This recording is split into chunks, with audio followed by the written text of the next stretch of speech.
ஒட்டுமொத்த தமிழ்நாட்டு மக்களின் வாழ் உரிமைக்காக போராடி கொண்டிருக்கிற, எந்த பதவிக்கும் போகல, வாழ்க்கையே மக்களின் உரிமைக்கு போராடுகிற ஒரு சமூக நீதி காவலர், இந்த போராட்டத்தினுடைய தலைவர், வணக்கத்திற்கும் போற்றுதலுக்கும் உரிய மருத்துரையா அவர்களே, பாட்டாளி மக்கள் கட்சியின் நிறுவன தலைவர் மருத்துரையா அவர்களே, இங்கே பேசி அமர்ந்திருக்கிற உங்களுக்கெல்லாம் ஊக்கப்படுத்தி கொண்டிருக்கிற, உற்சாகப்படுத்தி கொண்டிருக்கிற நம்முடைய செயல் தலைவர் மரியாதைக்குரிய சகோதரியார் ஸ்ரீகாந்தி அவர்களே, மற்றும் மேடையில் வைத்திருக்கிற இந்த போராட்டத்தில் பங்கேற்றிருக்கிற பாட்டாளி மக்கள் கட்சி, வன்னியர் சங்கம் உள்ளிட்ட அனைத்து அமைப்புகளின் மாநில நிர்வாகிகளே, மாவட்ட நிர்வாகிகளே, மாநகர பகுதி வட்ட பொறுப்பாளர்களே, ஒன்றிய நகர பேரூர் பொறுப்பாளர்களே, செயல் வீரர்களே, அருமை சகோதர சகோதரிகளே, வெட்டிவாய் என்று சொன்னால் கட்டி வந்து ஐயா காலடியில் வைத்திருக்கிற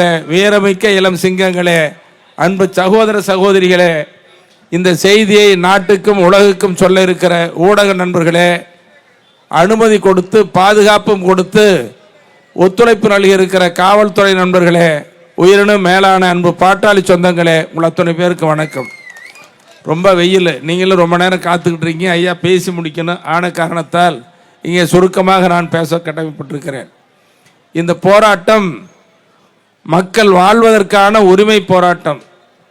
1980 மருத்துரையா அவர்கள் இயக்கம் தொடங்கி இன்று வரை 46 ஆண்டு காலம் சமூக நீதிக்கு போராடுகிற ஒரு மகத்தான சக்தி, மாமனிதர், மாபெரும் தலைவர் மருத்துரையா அவர்கள் என்பதை இந்த நாடு சொல்லிக் கொண்டிருக்கிறது.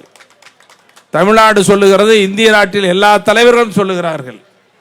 அந்த அடிப்படையிலே தான் சமூக நீதியினுடைய ஒரு அங்கம் இடஒதுக்கீடு. சமூக நீதி என்றால் என்ன? மனிதர்கள் சேர்ந்து வாழக்கூடிய இந்த கூட்டம், மனித தொகுப்புக்கு சமூகம் என்று சொல்லுகிறோம். அதில் அநீதி இருக்கிறது, அதுதான் நீதி வேண்டும் என்று கேட்கிறோம். சமூக நீதி. இங்கே வாழக்கூடிய மனிதர்களாக இருக்கிற பிற்படுத்தப்பட்ட, மிக பிற்படுத்தப்பட்ட, பட்டியலின, பழங்குடியின, சிறுபான்மை, முன்னேறிய வகுப்பினர் எல்லாருக்கும் உரிய பங்கு வழங்க வேண்டும் என்பதுதான் ஐயா அவர்களின் நோக்கம். ஆகவே தான் இந்த போராட்டத்தின் மிக முக்கிய 3 நோக்கங்கள். ஒன்று, தமிழக அரசு காலந்தாழ்த்தாமல், தட்டி கழிக்காமல் உடனடியாக சாதிவாரி மக்கள் தொகை கணக்கெடுப்பை நடத்தப்பட வேண்டும்.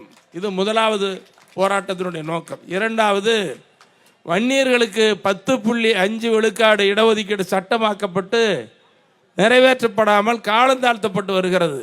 இது கைக்கு எட்டியது, வாய்க்கு எட்டவில்லை. இது கண்டனத்துக்குரியது. தமிழக அரசு இனியும் காலந்தாழ்த்தாமல் அந்த 10.5 விழுக்காடு இடஒதுக்கீட்டை உடனடியாக நிறைவேற்ற வேண்டும் என்பதற்கான போராட்டம்.